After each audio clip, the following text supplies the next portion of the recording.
तो good morning students. तो कल मैंने आप लोगों को बताया था tissue.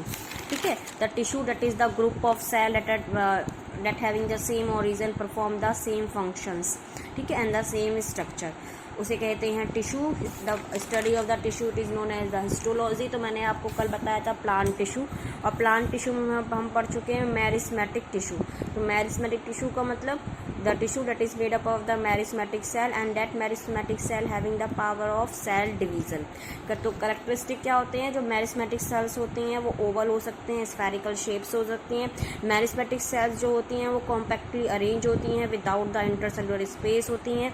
Meristematic cell have a large nucleus and the abundant cytoplasm. तो इस टाइप की मेरिस्मेटिक सेल्स होती हैं, आप देख रहे हो इनमें कोई भी स्पेस नहीं है, सेंट्रल पोजीशन में न्यूक्लियस है क्योंकि वैक्यूल इसमें एब्सेंट होता है।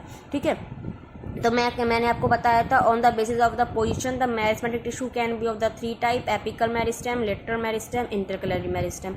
एपिकल मेरिस्टेम हेल्प करता है प्राइमरी ग्रोथ में, लेटरल मेरिस्टेम हेल्प करता है सेकेंडरी ग्रोथ में, और intercalary growth of the leaf of the other organ. ठीक है, तो आज हम पढ़ेंगे function of the meristematic tissue. ठीक है, तो नेक्स्ट हमें पढ़ना है function of meristematic tissue.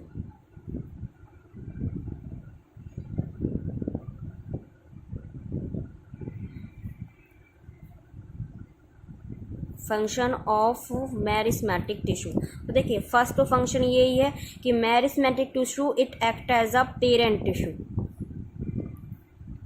It act as the parent tissue from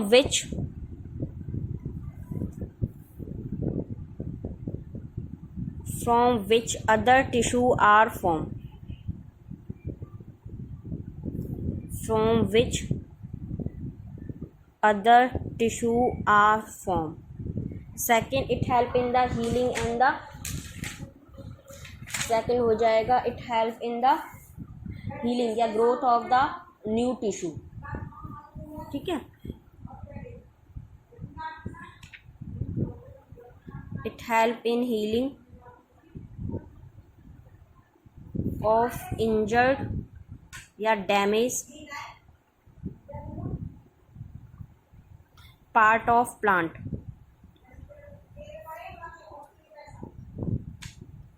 ठीक है, थर्ड वन होता है, ठीक है, it help in the growth of the new organ.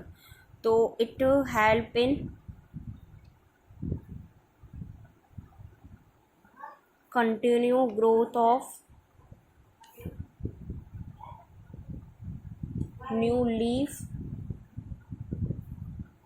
branching on stem,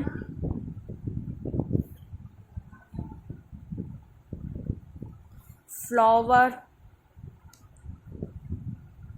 etc. ठीक है, तो these are the some functions of the meristematic tissue. तो नेक्स्ट जो हमें पढ़ना है second type that is the permanent tissue. कौन सा टिश्यू पढ़ना है? Permanent tissue. तो देखो नेम इंडिकेट कर रहा है परमानेंट टिश्यू। कहाँ से बना होगा? ये मेरिस्मेटिक टिश्यू से। ठीक है, लेकिन परमानेंट जो इसकी शेप होगा, जो इसका स्ट्रक्चर होगा, जो इसकी लोकेशन होगी, वो क्या होगी? Fix, permanent. ठीक है, तो डिफाइन कैसे करेंगे? The tissue that form from meristematic tissue and become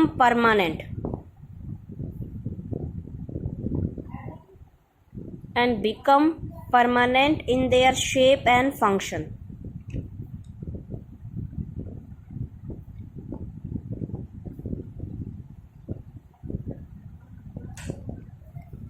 ठीक है, तो ऐसा tissue that form the meristematic tissue, और जो उसकी परमानेंट शेप होगी, परमानेंट फंक्शन होगा, और इस टिश्यू में it do not having the power of cell division.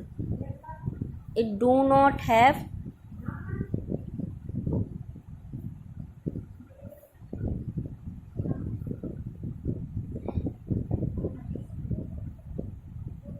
Power of cell division.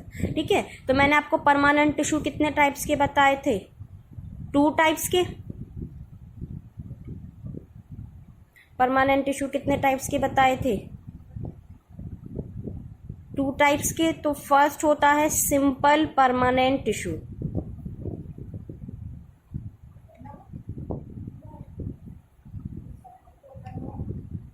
तो फर्स्ट होता है सिंपल परमानेंट टिश्यू। तो सिंपल परमानेंट टिश्यू ऐसा टिश्यू, परमानेंट टिश्यू जो मेड अप होगा only one type of the cell, only one type of the cell, और जो वो सेल्स से, जिस टिश्यू से सिंपल परमानेंट बनेगा उनका स्ट्रक्चर भी बिल्कुल सेम होगा और फंक्शन भी सेम। ठीक है, तो कैसे लिखेंगे? Tissue made up of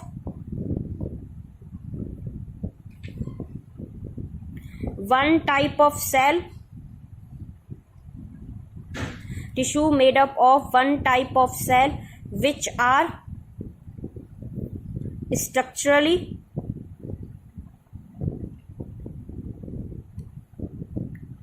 and functionally similar,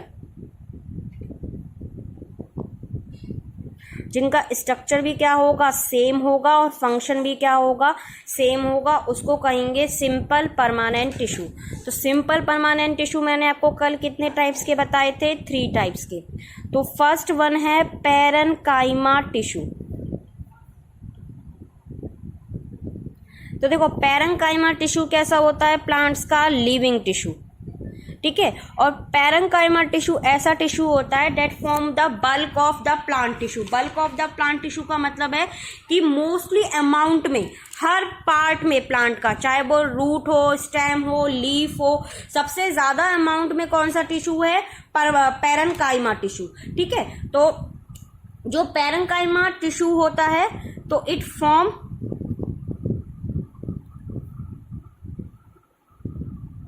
bulk of plant tissue and present in every part of plant, and present in every part of plant, for example root, stem, leaf, flower, etc. ठीक है, और internal structure देखो ना, तो internal structure में सबसे पहले चाहे रूट हो, चाहे स्टेम हो, चाहे लीफ हो, सबसे लेयर होती है, आउटर लेयर होती है, फिर कॉर्टेक्स होती है, पैरेन्काइमा होती है, एंडोडर्मिस होती है, पेरिसाइकिल होती है, ये सब होते हैं। तो लास्ट में मैं आपको बता दूंगी, तो ये समझ लो कि it also present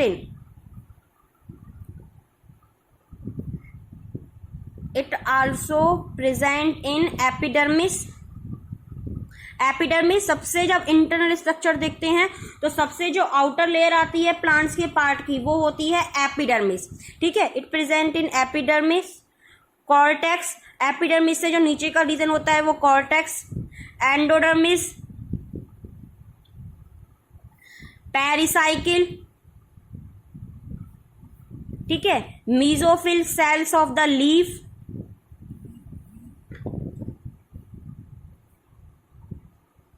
mesophyll cells of the leaf. तो जो लीफ का इंटरनल स्ट्रक्चर होता है उसमें होती है पहले अपर एपिडर्मिस, और सबसे नीचे होती है लोअर एपिडर्मिस, और अपर और लोअर एपिडर्मिस के बीच में जो सेल्स होती हैं वो कौन सी होती हैं? Mesophyll cells. तो देखो पैरेन्काइमा टिश्यूज की जो शेप है वो ओवल भी हो सकती है, राउंड भी हो सकती है, और इन सेल्स के बीच में, तो मैंने जैसे मेल्स में टिश्यू बनाया था उसमें क्या नहीं दिया था? मैंने स्पेस नहीं दिया था, लेकिन इसमें आप देख सकते हो कि मैंने सेल की शेप कैसे बनाई है? स्फेरिकल्स बनाई है, और क्या दिया है? मैंने स्पेस दिया है। तो सेल्स के बीच में जो स्पेस होता है, ये जो स्पेस है, इसके लिए वर्ड यूज करते हैं इंटरसेलुलर स्पेस। क्या कहते हैं? Intercellular space. और जो प्लांट्स की सेल्स है, तो आपको पता है आउटर लेयर कौन सी होती है? Cell wall. तो जो सेल वॉल है वो यूनिफॉर्म डिस्ट्रीब्यूटेड है। ऐसा नहीं है कि किसी प्लांट्स के सेल पे किसी पोर्शन पे ज्यादा सेलुलोज है, किसी के पोर्शन पे कम सेलुलोज है, ऐसा नहीं है। जो सेलुलोज है वो इवनली डिस्ट्रीब्यूटेड है throughout the cell wall of the cells. ठीक है, तो इसमें जो इन पैरेन्काइमा की सेल्स में सेंट्रल पोजीशन में क्या होता है? वैक्यूल। ठीक है, एक लार्ज वैक्यूल, जबकि मेरिस्टेमेटिक टिश्यू में वैक्यूल नहीं था। ठीक है, और पेरीफेरी पोजीशन पे क्या आ जाएगा? न्यूक्लियस। तो जितने भी पैरेन्काइमेटिक सेल हैं, तो लार्ज में क्या आएगा? वैक्यूल, पेरीफेरी पे न्यूक्लियस, और अंदर क्या प्रेजेंट होगा? साइटोप्लाज्म। क्या प्रेजेंट होगा अंदर? साइटोप्लाज्म। तो ये एवरी सेल में है, मैं 2-3 में बना रही हूं बस, सारी सेल्स में होगा। मतलब parenchyma cell having the centrally vacuole and the small nucleus at the periphery and the cytoplasm and the cells are not compactly arrange, बिल्कुल टाइटली अरेंज नहीं है। सेल्स के बीच में क्या प्रेजेंट है? स्पेस प्रेजेंट है। और उस स्पेस के लिए क्या वर्ड यूज करते हैं? Intercellular space. क्या वर्ड यूज करते हैं बच्चा? Intercellular space. ठीक है, तो नेक्स्ट पॉइंट क्या होगा? The parenchyma cell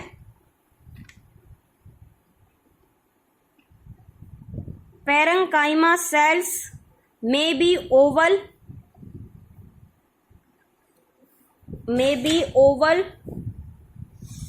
spherical and elongated, may be oval, spherical and the elongated. ठीक है, the cells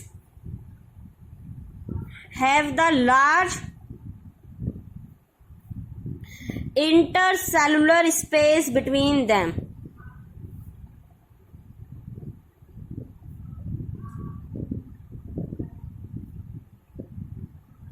ठीक है, और जो सेल्स होंगी वो कैसी होंगी पेरेंकाइमा की? आइसोडायमेट्री। आइसोडायमेट्री मतलब उनका जो डायमीटर होगा वो क्या होगा? बिल्कुल सेम होगा। ठीक है, next, it having the large centre vacuole,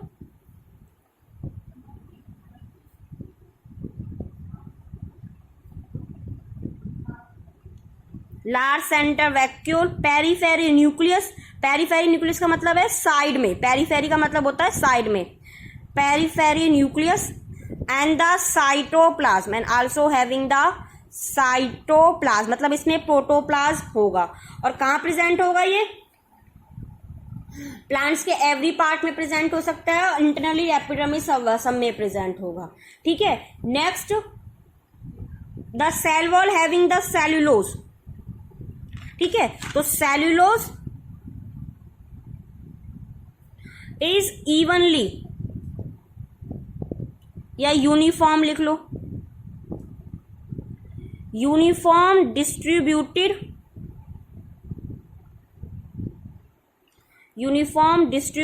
over the cells. Cellulose is uniform distributed over the cells. ठीक है, तो फंक्शंस क्या आएंगे पेरेंकाइमा टिश्यू के? तो next is the function of parenchyma tissue.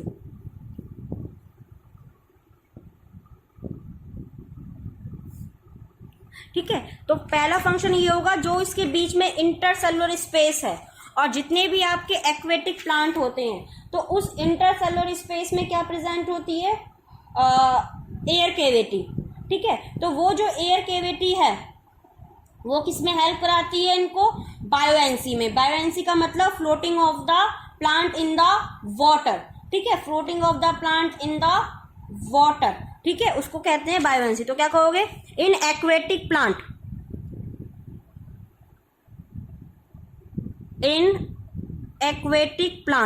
और एक्वेटिक प्लांट के लिए दूसरा वर्ड यूज करते हैं हाइड्रोफाइट्स। क्या वर्ड यूज करते हैं? हाइड्रोफाइट्स। ठीक है, तो parenchyma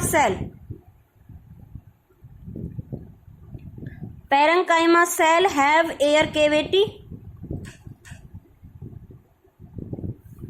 which help in the buoyancy of plant. Buoyancy of plant का मतलब होता है help in the floating of the plant on the water. तो इस टाइप के टिश्यू को सच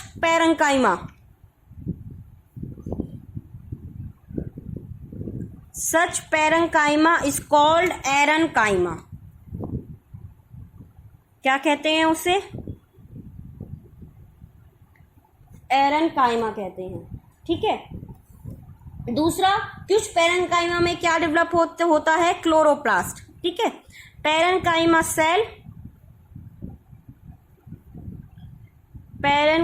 सेल कैन डेवलप क्लोरोप्लास्ट और आपको पता है क्लोरोप्लास्ट में क्या होगा, क्लोरोफिल, और क्लोरोफिल किस में हेल्प करेगा, फोटोसिंथेसिस में। कैन डेवलप द क्लोरोप्लास्ट या कैन हैव द क्लोरोप्लास्ट। तो such parenchyma it is known as the collenchyma. क्या कहते हैं उसे, collenchyma. Next, parenchyma help in the storage, ठीक है, स्टोरेज ऑफ द फूड और द अदर मटेरियल, ठीक है। तो पैरेंकाइमा किस में हेल्प करता है, स्टोरेज में। So parenchyma help in the storage of food. जो फूड की स्टोरेज होती है वो प्लांट की कौन से टिश्यू में होती है, पैरेंकाइमा टिश्यू में, ठीक है। तो नेक्स्ट, जितने भी आपके it also store the waste product,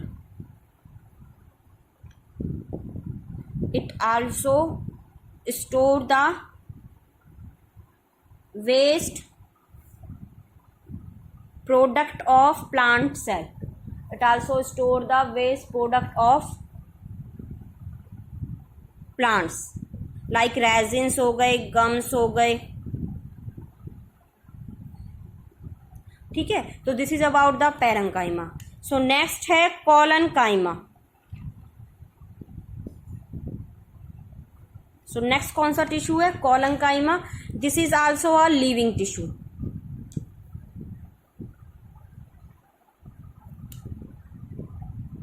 ठीक है।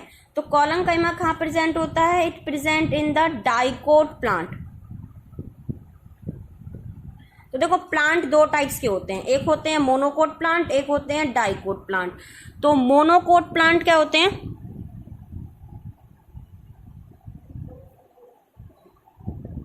Monocot plant that having the one cotyledons. तो जिसके सीड में ओनली एक कॉटिलिडेंस होता है, एक कॉटिलिडेंस का क्या मतलब होता है, लीफ लाइक स्ट्रक्चर्स होते हैं जो फूड स्टोर करते हैं। जिन प्लांट्स के सीड में ओनली वन कॉटिलिडेंस होता है वो होते हैं monocot plant, for example sugar cane,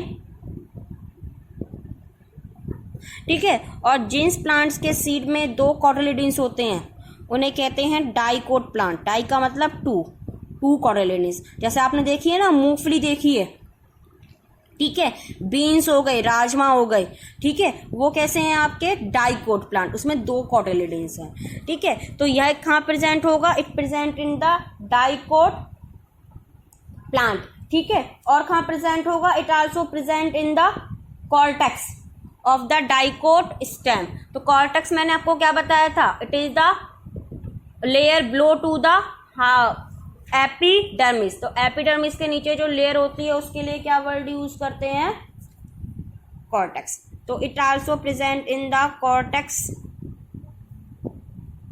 of dicot stem, ठीक है। और कहाँ पे प्रेजेंट होगा, it present in the leaf stock. तो लीफ की जो स्टॉक होती है उसके लिए वर्ड यूज करते हैं पिटियोल। तो पिटियोल में भी कौन सा टिश्यू होता है, कॉलनकाइमा।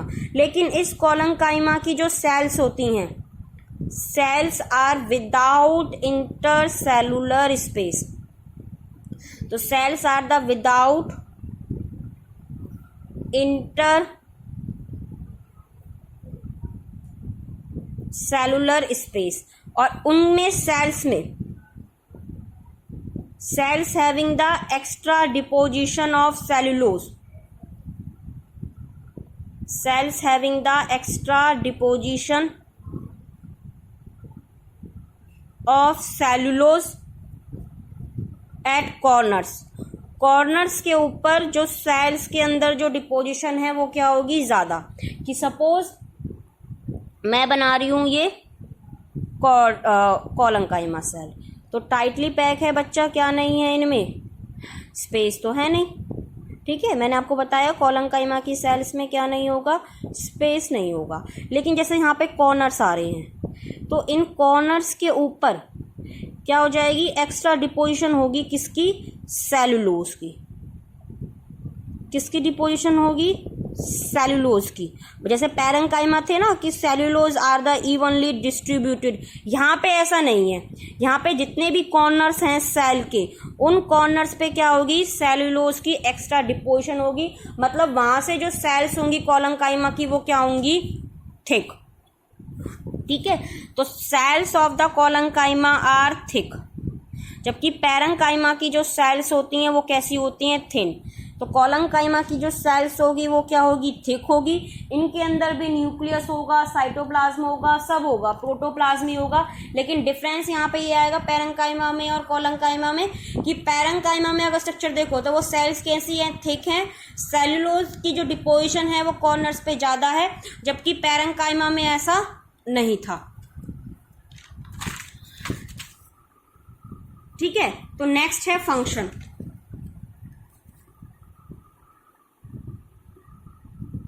तो function, it provide the mechanical support to the plant.